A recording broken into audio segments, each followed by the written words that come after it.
school, innocent of flux. He's a fun guy to be around, and all-around caring guy. I'm so grateful to Amy for his retiring speech. My best friend and yours, 2008-2009 Vice President Colton McCarthy.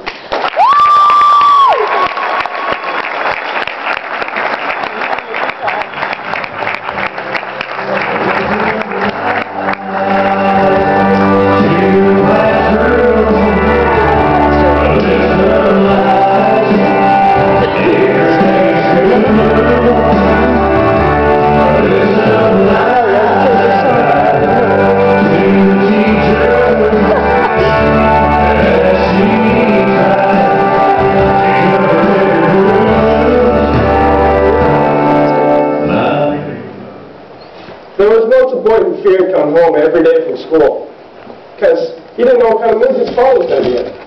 Was his father going to be in that good mood? Was his father going to ignore him? Or was his father going to be angry again? But that boy knew what was going to happen when he walked through that door. When he walked through that door, he was going to be grabbed by that arm, pulled close, and yelled in his face for doing something wrong that day. The boy always knew he did something wrong.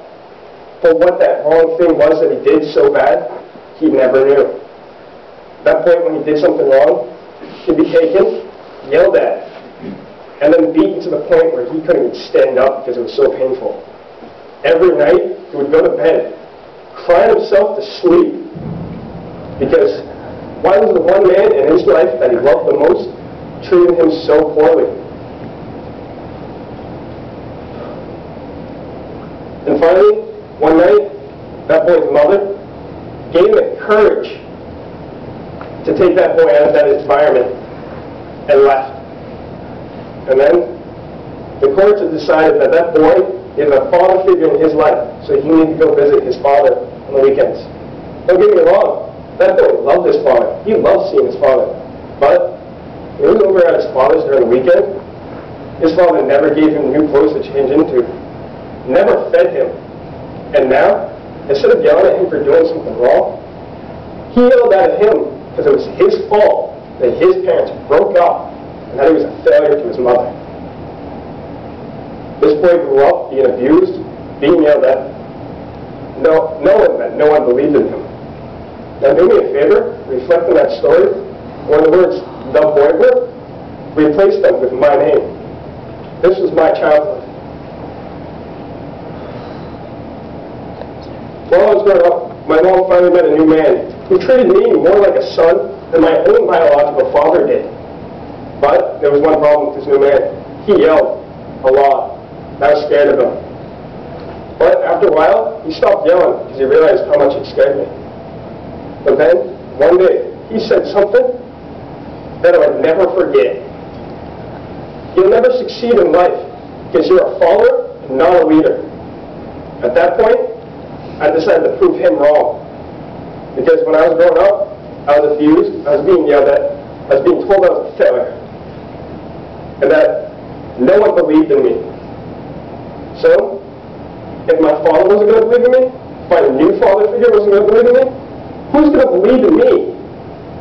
Sure isn't going to be them, apparently. So, I decided to believe in myself. The second I started believing in myself, new doors of happiness and glorious opened up for me. I started to become more friendly. I started talking to kids I would never talk to before. I gained friends. I never had friends before that. I started to get more active in school activities. I started joining school sports. And then I took that first step to becoming a leader. I became a mentor to other students who were having trouble in school. And then I took even that further. I became a chapter officer at my local FFA chapter, to the point where now I'm finishing my second year of being a state officer for New Hampshire. Ruth Rigdon, the original Incredible Hulk, and two-time Mr. Olympus of bodybuilding, was not always the big, strong guy he is now. He used to be the scrawny little boy that was deaf. He was picked on every day for being small, weak, and deaf.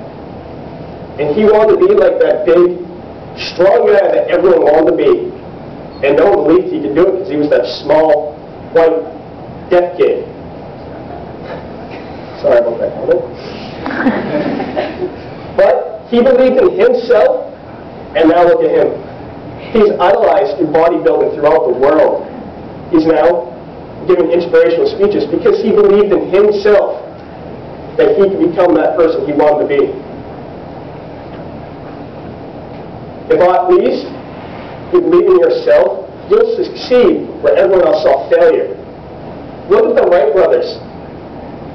They started out as a bicycle company, and then they went on to decide, we're going to build the first machine that can fly.